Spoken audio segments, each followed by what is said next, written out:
The Philadelphia Eagles closed out mandatory minicamp on Wednesday, with a flurry of roster moves that turned the final day of the off-season work period into one of the most active in recent franchise memory, my friend.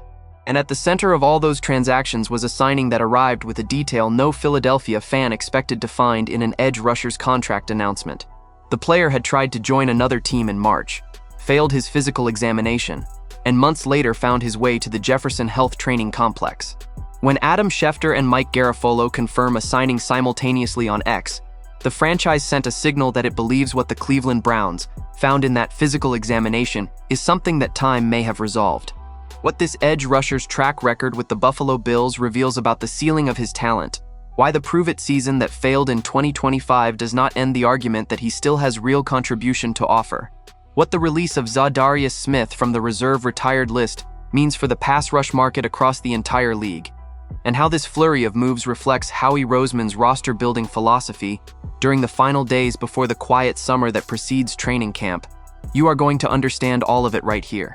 If you are a true Eagles fan, hit that like button and subscribe right now, because the Eagles never close minicamp without planting seeds for what comes next. At the close of mandatory minicamp on Wednesday, the Eagles announced multiple transactions in rapid succession. They signed offensive lineman Michael Jordan to add depth along the line.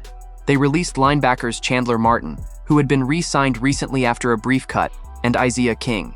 They removed edge rusher Zadarius Smith from the reserve retired list, clearing the path for the 33-year-old veteran to sign with any other team in the league. And they signed a former second-round pick of the Buffalo Bills who spent 6 seasons in the AFC East, before finding his way to Philadelphia by the most unusual route possible.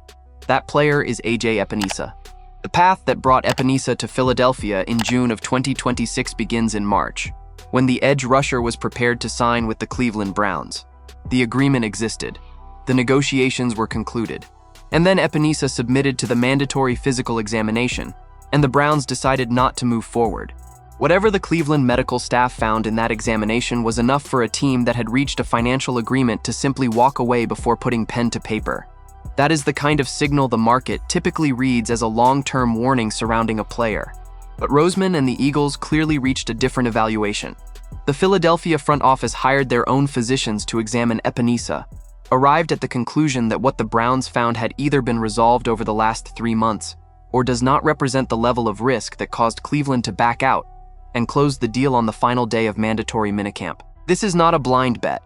It is a front office that trusts its own medical evaluation rather than accepting another team's conclusion as definitive.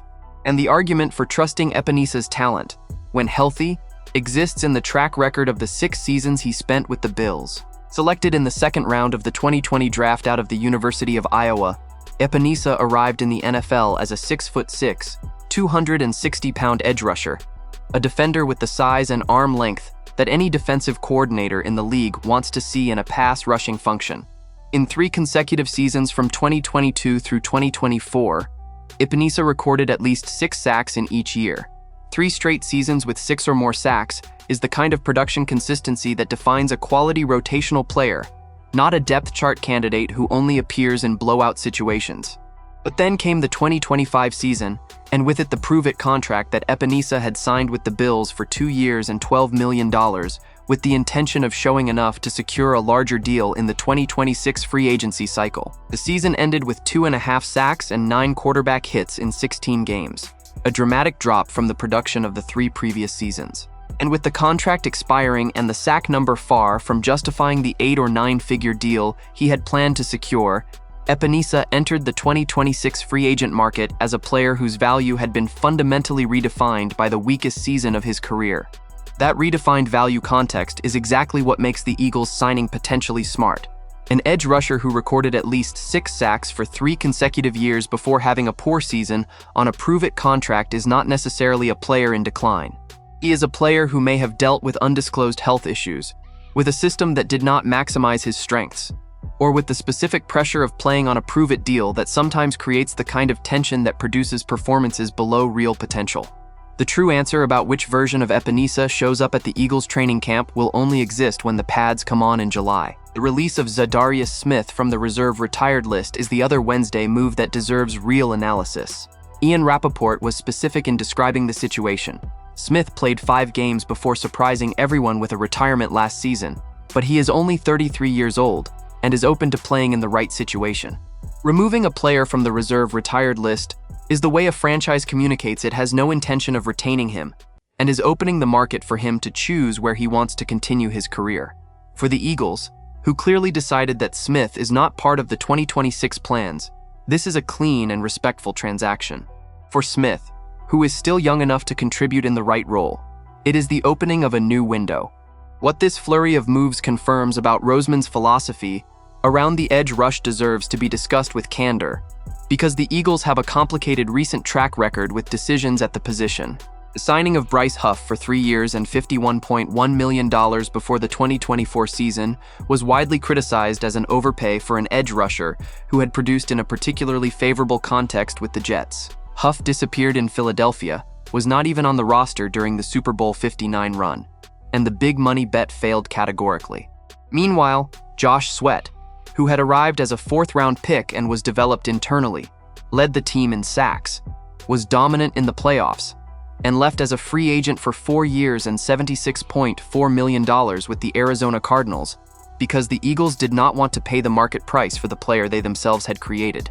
Epenesa is the opposite model from Huff. He is not a player arriving with a large contract and starter performance expectations. He is a player arriving with unresolved health questions, off a failed prove-it season, with the market having drastically revised the value he can command. For Philadelphia, that means the cost of discovering whether the Epenesa of the 3 6+ sack seasons still exists is minimal. If he arrives healthy and produces, the Eagles captured a quality rotational player at a price well below market rate. If the physical concerns the Browns identified prove to be limiting, the bet is not going to cost the roster more than any other low-cost depth signing. The combination of Jonathan Greenard as the high-level starter and Epenesa, Jalix Hunt, Nolan Smith, and Arnold Ebiketie in the rotation creates a pass rush group that has more depth and more uncertainty than any simple depth chart analysis can capture. Vic Fangio will have until July to discover how these players fit within the pressure system he wants to build in Philadelphia, and training camp will reveal far more than any minicamp statement can anticipate. With AJ Epenesa signed on the final day of mandatory minicamp, Zadarius Smith released to the open market, and the Eagles continuing to add pass rushers aggressively before training camp begins, do you think Epenesa can overcome the physical concerns the Browns identified and make the 53-man roster in August? And is this philosophy of adding edge rushers with mixed track records before training camp opens the right approach to solving the second starting spot in the Eagles' pass rush? Leave your opinion in the comments. Don't forget to hit that like and subscribe to the channel. I'll be back later with the latest Eagles news.